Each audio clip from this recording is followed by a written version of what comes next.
¿Cómo están amigos, compañeros, futuros colegas?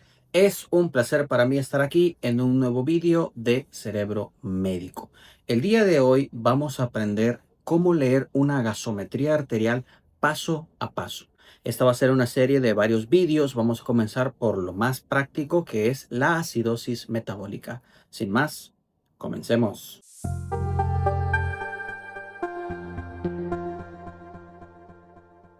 Vamos a comenzar entonces repasando lo más esencial, lo básico de lo básico, los valores normales. Recordemos que en una gasometría arterial nosotros vamos a tener tres valores principales. El primero es el pH. Un pH normal se considera entre 7,35 y 7,45. Y vamos a tener el bicarbonato. Un bicarbonato normal se considera el que está por arriba de 22 y un máximo de 26. Mientras que el dióxido de carbono se va a considerar normal cuando este está entre 35 y 45 milímetros. Bien, ahora que ya tenemos los valores normales, tenemos que comprender cuando nosotros estamos hablando de una acidosis metabólica.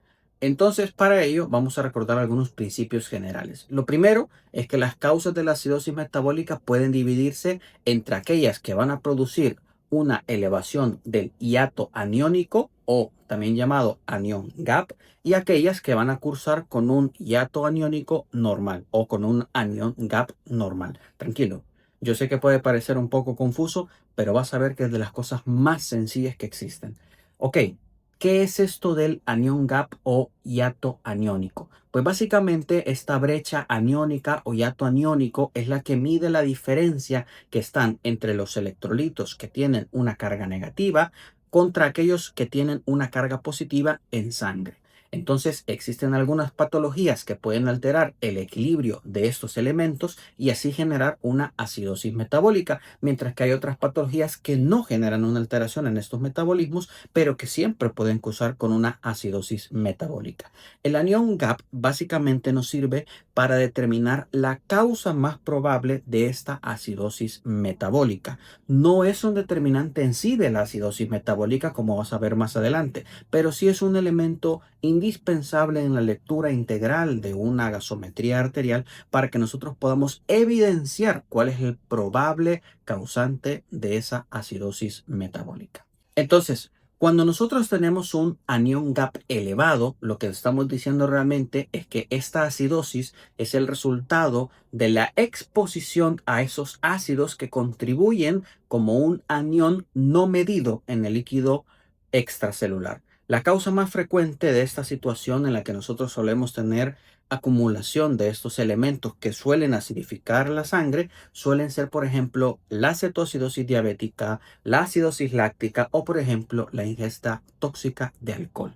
Sin embargo, ojo, no son las únicas causas. De hecho, hay muchas causas que pueden llevar a las alteraciones o a la acumulación de estos metabolitos que pueden acidificar el medio. Aquí hay una mnemotecnia que te puede servir mucho, que es la mnemotecnia Goldmark. Esto básicamente sirve para recordar cuáles son las causas más comunes y más probables para el anión gap elevado. Básicamente viene de un acrónimo en el que cada una de estas letras significa algo. La G usualmente viene de glicoles, entonces aquí lo que estamos hablando es usualmente alteraciones con la glucosa o con su metabolismo. Tenemos la O, que es la que determina el oxígeno. Alteraciones que vengan directamente a nivel del oxígeno pueden en algún momento afectar lo que sería la acidificación del medio. Recordemos que nuestro cuerpo está diseñado para amortiguar estos cambios bruscos. Usualmente cuando nosotros tenemos una acumulación de algunos de estos metabolitos o tenemos alguna situación que genera acumulación, por ejemplo, de dióxido de carbono o, por ejemplo, acumulación a nivel de metabolitos a nivel del riñón, usualmente nuestro cuerpo tiene mecanismos de compensación, pero cuando estos mecanismos son superados aparecen estas alteraciones. Ahí tenemos a la LD de la GOLD, que básicamente significa la acumulación de lactato. Existen muchas patologías que pueden acumular lactato. Tenemos la M, que significa metanol, que es una de las intoxicaciones que puede darse. Recordemos que el metanol tiene una afinidad mucho mayor que la del oxígeno hacia las células, y eso pues obviamente puede llevar a la acidosis. A de aspirina, porque muchas acidosis pueden explicarse de forma medicamentosa y la aspirina está ahí a la cabeza. R de renal o rhabdomiólisis. Recordemos que el riñón es uno de los principales búferes o uno de los principales amortiguadores que tenemos a nivel del cuerpo, y la rhabdomiólisis, que es esta destrucción masiva del músculo, donde pues básicamente esa destrucción masiva del músculo puede dañar también el riñón y eso también causar acumulación de estos elementos que pueden acidificar el medio. Y la K, que viene de la palabra en inglés de cetonas, que ahí vamos asociando con la cetoacidosis. Entonces, cuando nosotros tenemos un anion gap elevado, usualmente tenemos una acumulación de estas sustancias. Pero luego tenemos la acidosis sin hiato aniónico elevado, que esta puede ser resultado no por la acumulación de estas sustancias, sino por la pérdida de otras, como por ejemplo el bicarbonato. Si nosotros recordamos, el bicarbonato es uno de los principales amortiguadores que nosotros tenemos en el cuerpo. Cuando hay una acidificación, por ejemplo respiratoria, usualmente el bicarbonato se eleva para intentar compensar este problema o se disminuye dependiendo de cuál sea el objetivo. Entonces, cuando nosotros tenemos una pérdida de bicarbonato a través del tubo digestivo o debido a una excreción renal de este bicarbonato por algún trastorno a nivel del control renal, eso que se denomina como acidosis tubular renal, puede en algún momento también explicar la acidosis metabólica. La causa más común, de hecho, de pérdida de bicarbonato es entérica y usualmente la causa más común de este tipo de pérdida es la diarrea. Fíjate cómo la diarrea, que es algo relativamente común, que es algo que podríamos no pensar que puede causar acidosis metabólica, sí puede en algún momento ser la explicación de una acidosis metabólica, sobre todo si estamos considerando que hay un efecto de deshidratación y pérdida continua de bicarbonato que obviamente puede llevar a este tipo de situación. Entonces, fíjate bien, vamos a ver una fórmula que es la fórmula con la cual nosotros calculamos el anión gap. Es una fórmula que puede parecer un poco compleja al inicio, pero es muy sencilla, súper práctica. Fíjate bien, el anión gap nosotros podemos calcularlo mediante el sodio que nosotros contabilizamos en el paciente en sangre, más el potasio, que son los que tendrían, por así decirlo, carga positiva. Eso lo vamos a restar con el cloro y el bicarbonato, que son los que tendrían carga negativa. Entonces, esta es una simple suma y resta. El resultado normal en un paciente que no tiene anión gap elevado, ojo, recuerda, tener anión gap elevado o no, no es determinante de la acidosis metabólica. Tú puedes tener acidosis metabólica con anión gap elevado o puedes tener acidosis metabólica sin anión gap elevado. Entonces, no confundir. Esto es para intentar identificar la causa. Entonces, un anión gap normal sería el que se encuentre entre 8 y 12 miliequivalentes. Cualquier anión gap que se encuentre entre 8 y 12 decimos que es un anión gap normal. Si el anión gap está por arriba de esto, ya decimos que es un anión gap alterado y que podría ser en todo caso un anión gap elevado. Ahora, fíjate bien, yo sé que esto es complejo y puedes ahorita estar diciendo, no, doctor, ¿qué está pasando? Me estás dando mucha información, no te estoy entendiendo, pero lo vas a comprender con un ejemplo. Fíjate bien, vamos a hacer un par de ejercicios y estoy seguro que después de esto vas a poder identificar una acidosis metabólica súper rápido. Fíjate bien, tenemos un paciente de 19 años que viene con un antecedente de diabetes mellitus tipo 1. Acude a la emergencia porque presenta desde hace más o menos unas 10 horas dolor abdominal generalizado de fuerte intensidad, el cual además se acompaña de náuseas que progresan a emesis. O sea, es un paciente con diabetes que está con náuseas y vómito. Ha tenido este episodio en 2 ocasiones. Además refiere que tiene polidipsia y poliuria, que sabemos que son parte de las 4 P's de un proceso de descompensación de diabetes.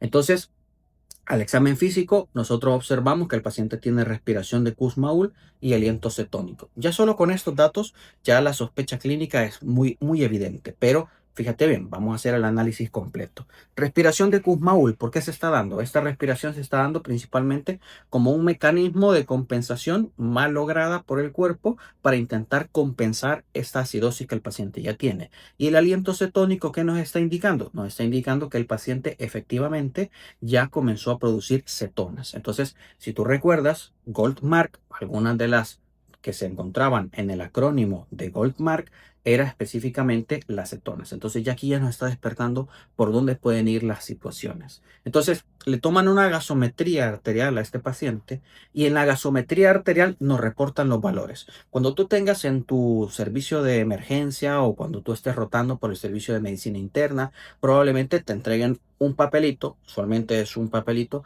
en el que te van a venir unos valores como estos. Entonces tú vas a ver en el papelito y vas a decir, ah, va, entonces yo tengo un paciente que tiene un pH, un bicarbonato, un parcial de oxígeno, una cantidad de sodio, cloro. No siempre, dependiendo de la máquina que toma la gasometría arterial, así es más complejo el valor que te da. Pero lo mínimo que tú tendrías que tener para hacer una interpretación de gasometría es el pH, el dióxido de carbono y el bicarbonato.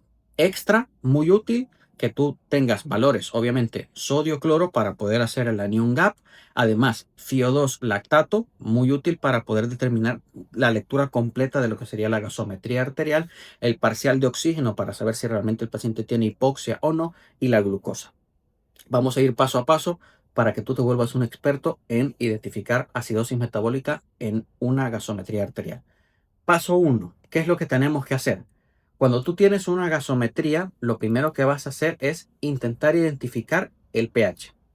Tú puedes ver que aquí este pH es de 7.30. Entonces, evidentemente, este pH se encuentra por debajo de 7.35.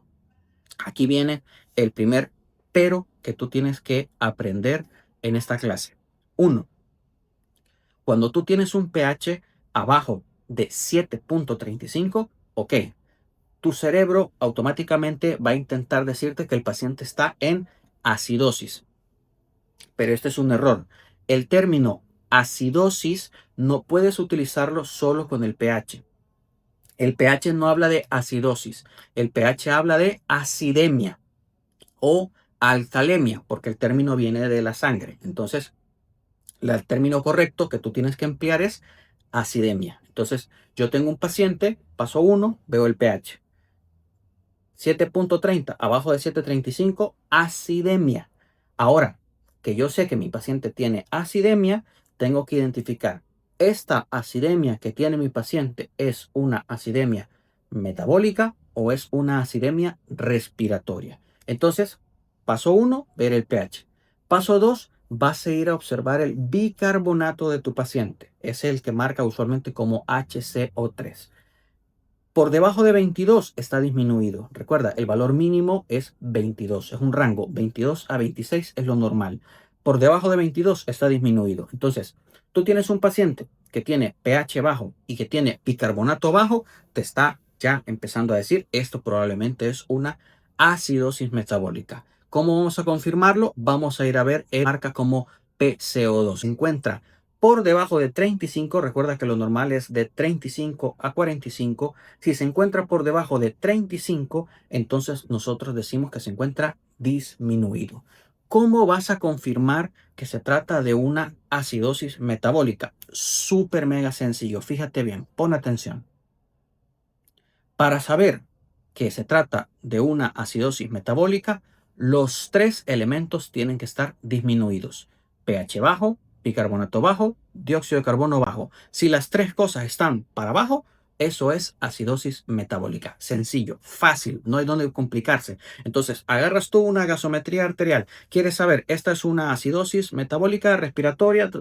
Para saber qué es acidosis metabólica, fácil. Los tres para abajo. pH bajo, bicarbonato bajo, dióxido de carbono bajo. Si tienes las tres cosas bajas, eso es acidosis metabólica. Ya, no hay donde perderse.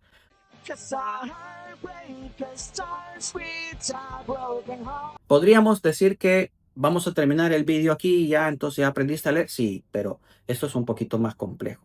Y para que tú no solo seas de decir, ah, esto es acidosis metabólica, te voy a enseñar cómo hacer la lectura completa.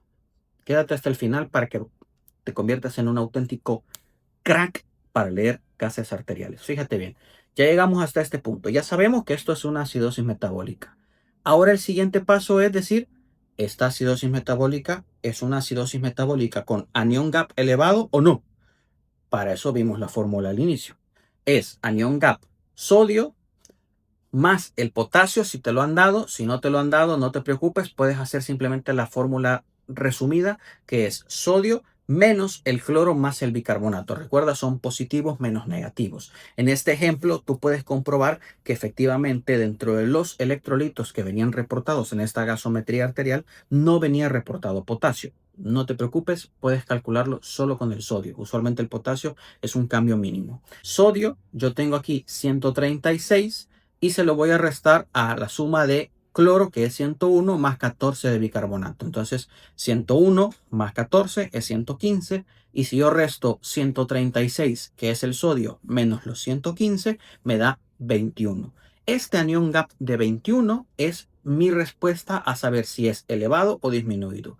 Recuerda que el anión gap normal ya establecimos que es de 8 a 12. Entonces, este anión gap es claramente un anión gap elevado. Entonces, esto ya le va dando más forma a la lectura de la acidosis metabólica que teníamos, ya le va dando forma a la lectura de la gasometría arterial. ¿Por qué? Porque ahora yo sé que esto es una acidosis metabólica que tiene un anión gap elevado. El siguiente paso, que usualmente te va a preguntar el tutor con el que tú estás o lo que tú tendrías que hacer si ya estás haciendo la interpretación formal, es determinar esta acidosis metabólica es una acidosis metabólica compensada o es un trastorno mixto. En algunas ocasiones nosotros podemos tener una acidosis metabólica que el cuerpo trata de compensar en algún momento, usualmente vía respiratoria si es metabólica o si es respiratoria vía metabólica. O podría tratarse de un paciente que tiene un trastorno mixto, una situación en la que tanto la vía respiratoria o el sistema buffer respiratorio está afectado igual que el sistema renal y por lo tanto tenemos un trastorno mixto. ¿Cómo vamos a saber si nuestro paciente tiene o no tiene compensación en su gasometría arterial? No podría ser más simple, más fácil. Fíjate bien. ¿Cómo sabemos si se trata de un trastorno mixto o si está compensado? La forma más sencilla de hacerlo o la forma más rápida de hacerlo es agarrar simplemente el último valor que nosotros tenemos, en este caso el punto decimal que tenemos en el pH. En este caso sería, por ejemplo, 7.3. Agarramos el punto decimal y lo multiplicamos por 10. Ese valor 3 por 10 me da 30. Este valor de 30 es lo que yo esperaría que mi paciente tenga de PCO2. Recuerda, estamos en una acidosis metabólica, por lo tanto la compensación yo la espero a nivel del buffer respiratorio, en este caso a nivel del dióxido de carbono. Entonces, para saber que una gasometría arterial de una acidosis metabólica está compensada o no, lo que yo necesito es determinar de mi pH el decimal que se encuentra después del punto. En este caso es 7.30, que se traduce a 7.3, y ese punto 3 por 10 me da 30. Ese 30 es lo que yo espero que encontremos en el dióxido de carbono. Y si tú te das cuenta, efectivamente, en mi dióxido de carbono yo tengo 30. Entonces aquí podríamos decir que se encuentra compensado. Esa es la forma más rápida, pero no es la forma más exacta de hacerlo y puede dar lugar a ciertos errores. La forma ideal para que tú lo hagas es utilizar la llamada fórmula de Winter. Esta fórmula es muy sencilla. Nosotros vamos a agarrar el bicarbonato, lo vamos a multiplicar por 1.5 y le vamos a sumar 8. El resultado de bicarbonato por 1.5 más 8 puede ser más o menos 2. ¿Cómo así? Fíjate bien. Vas a agarrar tú para saber el PCO2 esperado y saber si está compensado, porque recuerda, es una acidosis metabólica y como es metabólica yo espero compensación respiratoria. Entonces espero la compensación en el dióxido de carbono. Para saber si está compensado o no, entonces sería 14, que es lo que yo tengo aquí de bicarbonato, lo multiplico por 1.5 y le sumo 8. Eso me da 29.5, pero la fórmula dice que puede ser más menos 2, entonces eso sería un rango. Yo tendría un rango que podría ir desde 27 hasta 31. Y como en este caso se encuentra dentro del rango de 29 más 2 o menos 2, o sea, 27 a 31, yo digo se encuentra compensado. Como tú puedes ver, cualquiera de las dos formas que tú utilices, la fórmula de Winter o que utilices la estrategia de agarrar el punto decimal y multiplicarlo por 10, son válidas. La forma correcta y la más precisa es utilizar la fórmula de Winter, pero en la práctica puede servirte de forma rápida determinar la compensación solo con el punto decimal. Entonces fíjate, porque ya hemos avanzado bastante de cómo comenzamos. Hasta ahorita ya sabemos que yo tengo una acidosis metabólica con anión gap elevado, compensada sin trastorno mixto. Y hasta aquí ya es una lectura muy completa de esta gasometría arterial, porque ya no solo estamos diciendo que es una acidosis metabólica, estás diciendo es una acidosis metabólica con anión gap elevado, compensada, y como por lo tanto está compensada, no tiene trastorno mixto. Pero ¿podemos ir más allá todavía? Sí. Podemos ir todavía más allá y afinar todavía mucho más esta lectura de la gasometría arterial. ¿Cómo lo vamos a hacer? Fíjate, el siguiente paso es ver el lactato. El lactato nosotros podemos utilizarlo como un parámetro adicional en la lectura de la gasometría arterial. Nos puede ayudar a identificar si el paciente tiene un riesgo para un shock séptico o si tiene un riesgo de hipoperfusión tisular y por lo tanto es un paciente que hay que ir a explorar en búsqueda de algún tipo de intoxicación o ir a ver si el paciente realmente tiene un mayor riesgo de llegar a presentar en algún momento hipoxia. El valor que nosotros establecemos como corte, usualmente del lactato, es hasta 1.6 el valor normal, pero establecemos que todo valor arriba de 2 es el que se va a manejar para hiperlactatemia y por lo tanto el que tiene que asociarse a un mayor riesgo de infección o shock séptico o un mayor riesgo de hipoperfusión tisular. Entonces, el siguiente paso que tú tienes que hacer en tu gasometría arterial es ir a leer ese lactato. Fíjate, el lactato aquí me está diciendo que es de 1.7 y ya dijimos que el valor corte es 2. A pesar de que se encuentra un poquito elevado, todavía no está en el valor de hiperlactatemia. Por lo tanto, la lectura completa de esta gasometría arterial quedaría una acidosis metabólica con anión GAP elevado, compensada sin trastorno mixto y sin hiperlactatemia. El siguiente paso, asociado a lo mismo del lactato, viene asociado a si el paciente tiene algún problema a nivel de oxígeno, saber si el paciente tiene hipoxemia o no. Para ello, lo que nosotros vamos a utilizar siempre que nos encontremos a nivel del mar es el valor de normoxemia, que es usualmente entre 80 y 100 milímetros de mercurio. Para establecer esto, lo primero que tienes que hacer es fijarte en la FiO2. Recuerda que la FiO2 es un valor en el que nosotros estamos hablando de la fracción inspirada de oxígeno y que usualmente es el 21% el que representa el aire ambiente. Por lo tanto, si yo tengo una FiO2 al 21%, lo que me están diciendo es, este paciente está aire ambiente. Y yo voy a ver entonces la presión parcial de oxígeno y esa presión parcial de oxígeno tiene que estar usualmente entre 80 y 100. En este caso, tú puedes evidenciar que se encuentra en 97.5. Por lo tanto, la lectura completa quedaría como un paciente con una acidosis metabólica, con un anión GAP elevado, compensada, sin un trastorno mixto, sin hiperlactatemia, normoxémico, con una FiO2 espontánea, probablemente todo esto secundario a una cetoacidosis diabética, como vimos al inicio en la presentación del caso. Fácil, ¿verdad?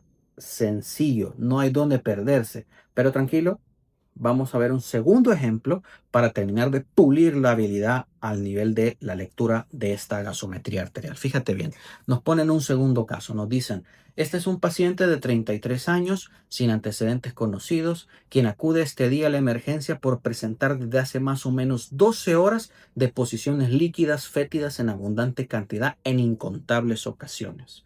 Refiere además tener náuseas que no evolucionan a emesis, debilidad generalizada y al examen físico vemos un paciente deshidratado con tendencia al sueño y un periceltismo acelerado. Entonces aquí claramente tenemos un paciente que tiene una diarrea, probablemente una diarrea de alto gasto porque lo ha llevado a este episodio de deshidratación y lleva ya más o menos 12 horas que ha presentado estas deposiciones en incontables ocasiones. Le toman entonces una gasometría arterial y nos reportan esa gasometría arterial. Nos dicen, mire, aquí está la gasometría arterial, doctor, ayúdeme con la lectura. Y entonces tú hábilmente dices, claro, no hay problema, yo puedo leer esto. Y lo lees y dice pH 7.32. Entonces, ojo, vamos, paso 1, siempre pH 732, fíjate, bicarbonato 20, dióxido de carbono 32. ¿Qué me está diciendo ahí inmediatamente? Primero, pH está en 732, o sea, abajo de 735. O sea, mi paciente tiene acidemia. CO2 32, recuerda el 35-45, está bajo. Y bicarbonato 20, 22 era lo mínimo, bajo. Las tres cosas bajas, acidosis metabólica. Yo ya sé que mi paciente tiene acidosis metabólica de entrada. Siguiente paso, saber el anión gap. ¿Es una acidosis metabólica con anión gap elevado o anión gap normal? Fácil, sodio menos la suma de cloro más bicarbonato. Entonces, en este caso, cloro 100, bicarbonato, en este caso, sería 20. Pero ojo, fíjate, aquí sí me están dando potasio. Si te dan el potasio, utilízalo. Entonces, en este caso, recuerda, sería sodio más potasio menos cloro más bicarbonato. Entonces, si tú haces la suma y lo restamos a cloro y el bicarbonato, te va a dejar un anión gap de 11.9. De 8 a 12 es el anión gap normal. Entonces, ¿qué me está diciendo aquí? ¿Qué sé yo hasta ahorita? Fácil, que esto es una acidosis metabólica sin anión gap elevado. Ya por ahí vamos bien. Ahora el siguiente paso es, ¿esta acidosis metabólica es una acidosis metabólica compensada o es una acidosis metabólica con trastorno mixto? ¿Cómo vamos a saberlo? Sencillo. Dos maneras que podemos aplicar. La fórmula de agarrar el decimal de el pH o la fórmula de Winter. Vamos a agarrar el decimal del pH. Fíjate, pH 32, o sea, 32 tendría que ser lo que yo veo en dióxido de carbono. Es lo mismo. Ahí podríamos decir está compensado, pero aplicamos la fórmula de Winter para precisar más. Bicarbonato por 1.5 más 8. Entonces bicarbonato 20 por 1.5 más 8 me da 30. Siempre recuerda es 30 más menos 2. Entonces el rango va de 28 a 32. ¿Está el dióxido de carbono entre 28 y 32? Sí, está justamente en 32. Entonces, ¿qué decimos? Esta es una acidosis metabólica compensada. Entonces, ya vamos puliendo todavía más el diagnóstico. Fíjate, ya sé yo que esta es una acidosis metabólica sin anión gap elevado, compensada sin trastorno mixto. ¿Podemos ir más allá todavía? Claro, podemos ir más allá. Vamos a ir a observar el parcial de oxígeno, la FiO2 y el lactato. Fíjate, lactato, ya hablábamos, arriba de 2 es hiperlactatemia, riesgo de shock séptico y por perfusión de tejidos. En este caso, el lactato es de 1.5. Entonces, como el lactato es de 1.5, está normal. No hay hiperlactatemia. Vamos a observar la FiO2, 21%. Es un paciente respirando aire ambiente. Y la parcial de oxígeno, 94. 80-100 era lo normal. O sea, el paciente está normoxémico. Y por lo tanto, la lectura completa de mi gasometría arterial quedaría como un paciente que tiene acidosis metabólica sin anión gap elevado, compensada, sin trastorno mixto, sin hiperlactatemia, normoxémico, con una FiO2 espontánea, probablemente secundario al proceso diarreico. Sencillo, facilísimo, no hay donde perderse. Bueno, parece que hemos llegado al final de un nuevo vídeo de Cerebro Médico. No me quiero ir sin antes agradecerte por quedarte hasta el final de este vídeo e invitarte a que si quieres continuar aprendiendo sobre gasometría arterial y quieres que hagamos el siguiente vídeo sobre la gasometría arterial, pero ahora leyendo la acidosis respiratoria o la alcalosis metabólica o la alcalosis respiratoria, déjame un pequeño emoji de unos pulmones aquí en los comentarios y lo traeremos próximamente. Sin más, un gusto tenerte aquí y nos vemos en el próximo vídeo.